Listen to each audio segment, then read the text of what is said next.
السلام عليكم ورحمة الله وبركاته. كلنتي وعن داود لهانتي بميل والبو عند داونيسان كسو dhawaad warkii caalamka anigu Jamiila garanayo diyaara qodobada wararka ku maqli doontaan waxa kamid ah qarax uu ku dhintay hal qof oo maanta ka dhacay magaalada Kismaayo ciidamada Mareykanka qaar kamid ah oo tababar u furay 145 kamid ah ciidamada dalka Uganda oo kamid ah kuwa loo diri doono gudaha dalka Soomaaliya ee ku biiri doona ciidamada howlgalka ka wada Soomaaliya munaasabada uu soo qaban qaabiyay TV-gan caalamiga ee Universal oo shahaadooyin iyo cashar isugu jirta isla markaana loogu talagalay shaqalaha ka howlgala gudaha stuudiyaha London ayaa lagu qabtay isla xalay magaalada London qodobadaas iyo qodobo kale oo ay kamid yihiin bannaanbaxyo dad careysan ay ka sameeyeen gudaha dalka Masar ee wararka ku maqli doontaan qodobadaas iyo qodobo kale oo diyaar garooba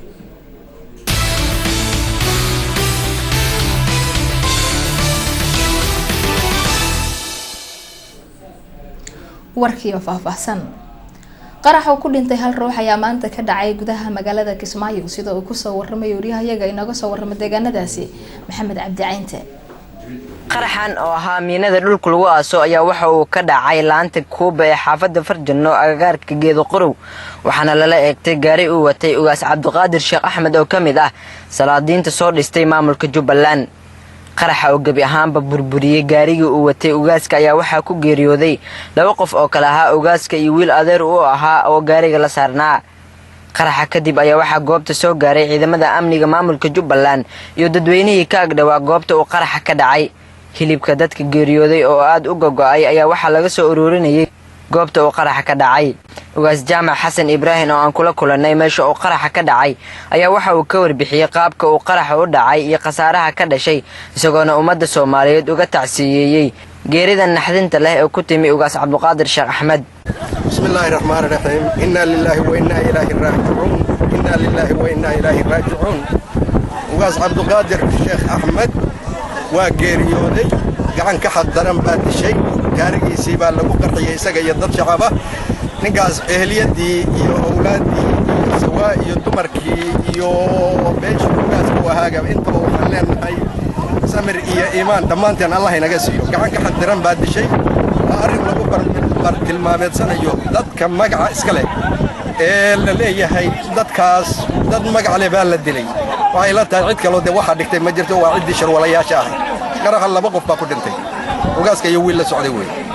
qaraxan oo ahaa kii uu qasaaraha badnaa ee muddooyinkan ka dhaca magaalada Kismaayo maamulka Jubbaland wali wax waraha kama soo saarin sidoo kalena lama oga cidda ka dambeysay qaraxa si kastaba qaraxa maanta ka dhacay magaalada Kismaayo ee uu ku geeriyooday ugaas Cabdiqaadir Sheekh Axmed ayaa ku soo beegmaya xilli muddooyinkii la soo dhaafay ay ka soconayeen magaalada Kismaayo howlgallo lagu sugayo amniga isla markaana ay hoos u dhaceen falalka amni darro ee ka dhici jiray magaalada Kismaayo Maxamed Cabdi Caynte Universal TV magaalada Kismaayo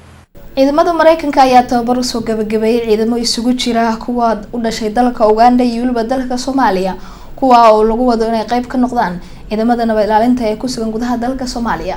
wariyahayaga inaga soo warramay dalkaasi Cabdifataax Jaamac Mire ayaa warkan eegaya ciidamadan oo hore tababar loogu soo xiray xerada Bihanga ee dalka Uganda ayaa waxa uu furmay aqoon kororsi kor loogu qaadayo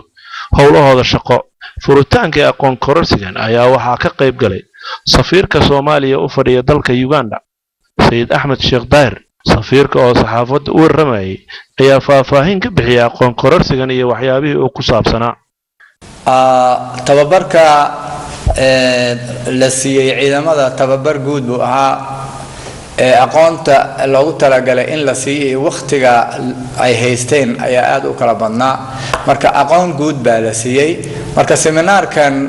waxaa loogu talagalay aqoontii guud oo la siiyay in loogu sharxo mar labaad seminaarka lagu baro sidii loogu bedeli lahaa howlgal tababarkii guud oo la siiyay marka seminaarka runtii seminaar aad iyo aad muhiim ayuu ahaa waxaa ku jiray muxuu ahaa wacyigelin baa ku jirtay markay Soomaaliya ku noqdaan arrimaha muxuu ahaa ay la kulmi doonaan in muxuu ahaa siday uga muxuu ahaa siday uga hortagi lahayn ama ay ula dhaqmi lahayn arrimaha muxuu ahaa ka hor imaan kara ayaa la barahayay wacyigelinta waxaa ku jirtay oo looga warramay Soomaaliya dad waxaa ku jiray dhalinyaro ah oo aan Soomaaliya iska maqlay laakiin Soomaaliya waxay soo martay iyo waxay ahaan jirtay taariikh ahaan aan ka warqabin ciidanka ay lahaan jirtay Soomaaliya ayaan ka warqabin marka arrimahaas oo dhan ayaa loo sharxayay anigana dadkii uu seminaarka qayb ka qaato oo tababarkaas aqoon isweydaarsigaas ayaan kamid ahaa inaan uga sheekeeyo Soomaaliya ciidamadii ay lahaan jirtay qaabkii ay ahaayeen awoodii ay muxuu ahaa ay lahaayeen iyo muxuu ahaa raggii ciidankaas ka qayb gali jiray naftooda waxay ahaayeen yani saraakiishii ragga noqonayay kama warqabaan rag secondary hore ka soo baxay loo diray jaamacado takhasusaad kala duwan muxuu ahaa lahaa oo ilaa xad muxuu ahaa geeskan Afrika markii la fiiriyo dhalinyaradii ugu horeysay oo diyaaradaha nooca la yiraahdo 22 dhalinyaro raggii la soo tababaray oo wadahay muxuu ahaa inay ahaayeen iyo muxuu ahaa wixii ka dambeeyay haddana maanta in Soomaaliya dib loo dhiso muxuu ahaa maxaa loo baahan yahay arintaa ayaan anigu gaar ahaan ayaan kala hadlay in muxuu ahaa Soomaaliya dib ayaan ugu dhismaynin ilaa muxuu ahaa la helo rag naftooda horyaal ah oo wax walba u ilooba in Soomaaliya dib loo soo celiyo ciidamada Soomaaliyeed ee lagu tababarayo dalka Uganda ayaa noqonaya kuwo ka hela aqoon sareyso oo isugu jirta mid hogaamineed iyo ka hortagga falalka amni xumada aqoontaas oo wax ka tari karta ciidamadan inay shaqadooda hore u socoto Cabdifataax Jaamac Universal TV Kampala Uganda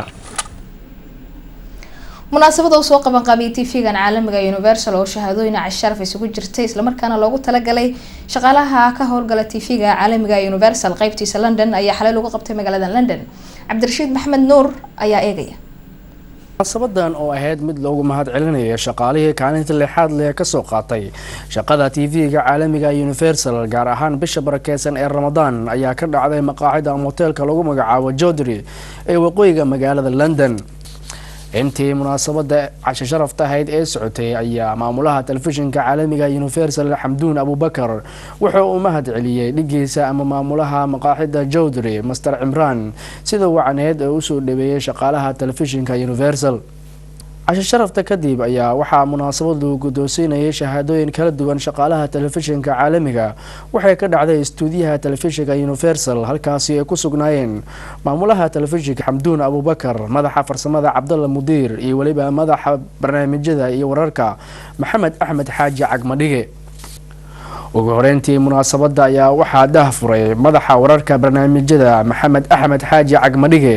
oo sheegay inuu aad ugu faraxsan yahay oo mahadcelinayo dhammaan shaqaalaha telefishinka Universal meel waliba dunida ay ka joogaan sida wacaneed ee howlkarnimada ah ay u shaqeeyeen sanadkan farxad gaar ah ayaynu ahayd inaynu caawa isu nimaadno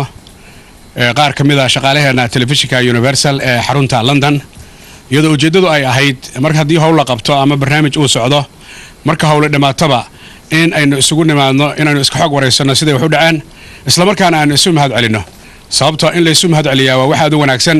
oo diinteena nasiixa ayaa nafaraysa markaas farxadaas kadib shaqaalaha Universal aad bay u dadaaleen ee London iyo bishii barakeysnayd ee Ramadaan iyo shakhsiyaad kale oo iyaguna kaalin wacan ka qaatay sidoo kale Cagmadhiga ayaa ku soo dhaweeyay mikrofoonka Xamduun Abubakar si asaguna ugu marti qaado mikrofoonka Cabdalla Mudiir oo ah madaxa farsamada sidoo kalena ah maskaxdii ka dambeysay barnaamijkan aadka u quruxda badan waxaan jeclahay Xamduun oo ah maamulaha oo dhinacayga midig taagan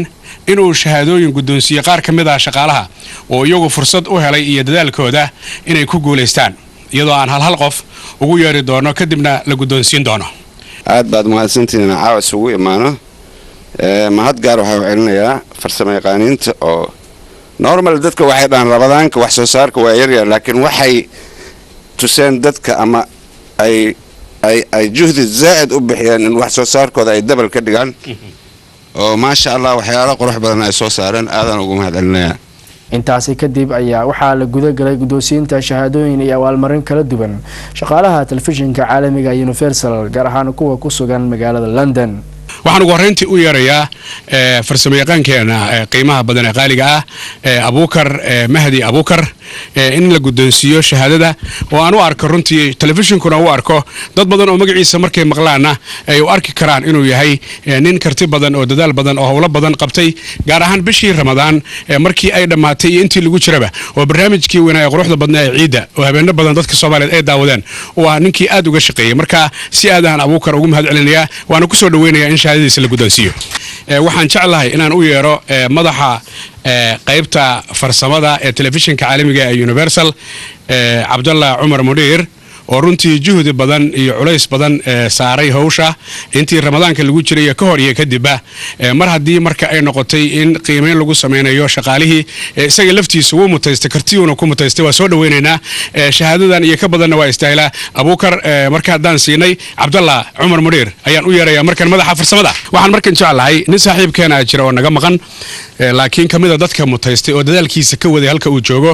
waa Axmed Daahir oo kamid ah farsamayaqaaninta telefishinka caalamiga ee Universal oo runtii har iyo habeen isagu u taagan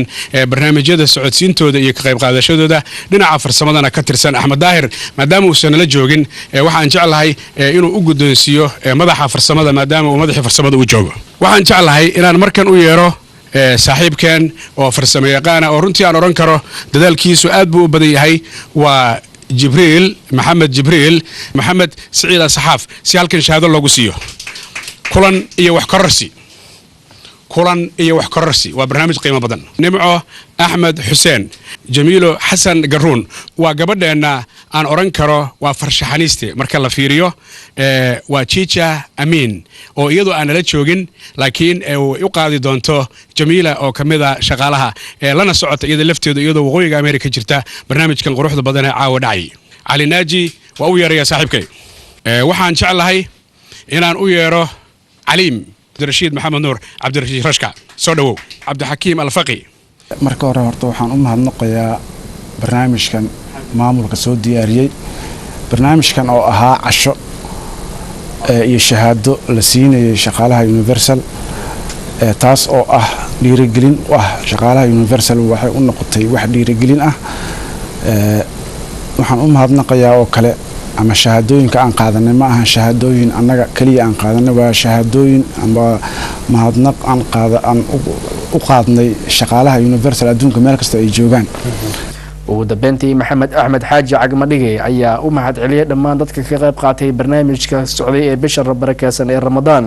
sida culimaa diinka iyo waliba qaar ka tirsan farsamayaqaanada oo hore u carbaabin waxaan si gaar ah ugu mahad celinayaa culimadan aadka aan u jecelnahay gaar ahaan culimada sida joogtada barnaamijka uga qayb qaatay Universal iyo Ramadaankii ugu dambeeyay barnaamijyada diiniga ah markaan ka bilaabo Sheekh Maxamed Idriis markaan ku xijiyo Sheekh Saciid Maxamed Faarax markaan ku xijiyo Sheekh Bashiir Yusuf Shiil markaan ku xijiyo Sheekh Maxamed Ibrahim Kiyawi markaan ku xijiyo Sheekh Maxamed Cabdi Xasan Shiino iyo markaan ku xijiyo Saciid oo isaguna ka socday masjidka Qubo runtii aad bay u dadaaleen daawadayaal waxaadna daawateen barnaamijyo badan iyo muxaadarooyin badan oo ay naga qayb qaateen bishii barakeysan ee Ramadaan waxa kale oo jecelahay inaan halkan uga mahad celiyo farsamayaqaaninta halka aad ka aragtaan mooyaane farsamayaqaaninta kale ee howlaha ku maqan sida Maxamed Cabdiqaadir Maxamed Biibaye iyo Cabdiqani Maxamuud Ba oo iyagana si gaar ah aan ugu mahad celinayo juhdigii iyo dadaalkii ay sameeyeen bishii barakeysan ee Ramadaan ka hor iyo kadib casho sharaftan ayaa ahaantii ugu horeysay maamulka TV-ga iyo shaqaalaha isla qaataan gaar ahaan shaqaalaha ku sugan magaalada London ayadoo TV-ga Alaba oo u taagan yahay horumarinta bulshada iyo waliba sida uu soo bandhigi lahaa barnaamijyo tayeysan iyo warar sugan bulshada Soomaaliyeed meel walba ay ku sugan yihiin Cabdirashiid Maxamed Nuur Cabdirashka Universal TV London warkii caalamka oo la socodsiinayna Jamiil Xasan Garuun xilliga inta ayaan ku soo afmeeraya tan iyaga warka xiga waxa idinku dawayaa qaybaha kale ee TV